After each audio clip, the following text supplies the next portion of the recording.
एक गांव में एक किसान रहता था जो काफी अमीर था। उसके पास बहुत सारे खेत थे। उस किसान ने अपने सारे खेतों में धान के फसल को लगाए हुए था।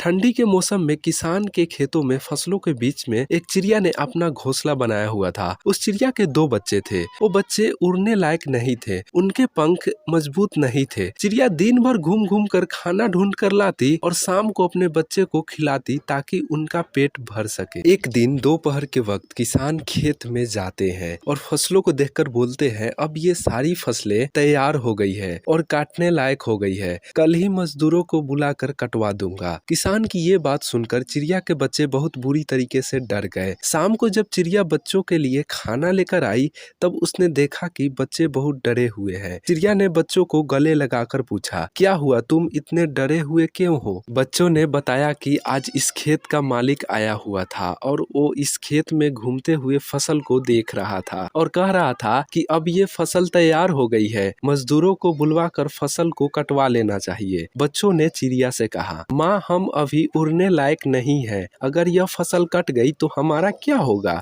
चिड़िया ने बच्चों को समझाते हुए कहा, अभी ये फसल नहीं कटेगी। 5 दिन बीत जाने के बाद 7वें दिन मालिक फिर आया और कहने लगा, फसल तैयार हो चुकी है, कोई मजदूर काटने के लिए तैयार ही नहीं है, सब बहाने बना रहे हैं। कोई बात नहीं, कल अपने भाइयों को लेकर आऊंगा और फसल कटवाऊंगा। उसी शाम जब चिड़िया खाना लेकर आई तब बच्चों ने किसान की कही हुई सारी बातें चिड़िया को बताई। चिड़िया ने इस बार कहा, घबराने की कोई जरूरत नहीं है, अभी ये फसल नहीं कटेगी। 4 दिन और बीत गए। 5वें दिन जब चिड़िया खाना लेकर आई तब बच्चों ने उसे बताया कि आज फिर किसान आया था और कह रहा था कि भाई लोग रोज मेरी बात को कल पर टाल रहे हैं, फसल अब बिल्कुल तैयार हो चुकी है, अगर अभी नहीं कटी तो खराब हो जाएगी। एक काम करता हूँ, मैं ही कल से कटाई का काम शुरू कर देता हूँ। चिड़िया ने जैसे ही बच्चों की इतनी बात सुनी तो वैसे ही चिड़िया ने कहा, अब हमारा यहाँ रुकना ठीक नहीं है, हमें तुरंत ही रहने के लिए कोई दूसरी जगह ढूंढनी होगी। तभी बच्चों ने अपनी माँ से पूछा, माँ, वो किसान इतने बड़ी खेत की फसल अकेले कैसे काटेगा? उनके साथ तो कोई मजदूर भी नहीं है और उनके भाई भी उनकी मदद नहीं कर रहे हैं, फिर हमें डरने की क्या जरूरत है? बच्चों की ये बात सुनकर चिड़िया ने कहा, बच्चों, यहाँ हमें एक सीख मिलती है। अब तक वो किसान दूसरों के भरोसे था, लेकिन अब उसने खुद पर भरोसा किया है और ये फैसला लिया है कि वो अपना काम खुद से करेगा। और जो लोग अपना काम खुद से करना जानते हैं उनके काम हर हाल में पूरे होते हैं। जो खुद पर भरोसा करते हैं उन्हीं के काम वक्त पर पूरे होते हैं। इसलिए अपना काम खुद से ही करना चाहिए। और तुम्हारे पंख भी अब मजबूत हो चुके हैं, तुम भी अब उड़ सकते हो। ये कहकर चिड़िया अपने बच्चों के साथ उड़ गई।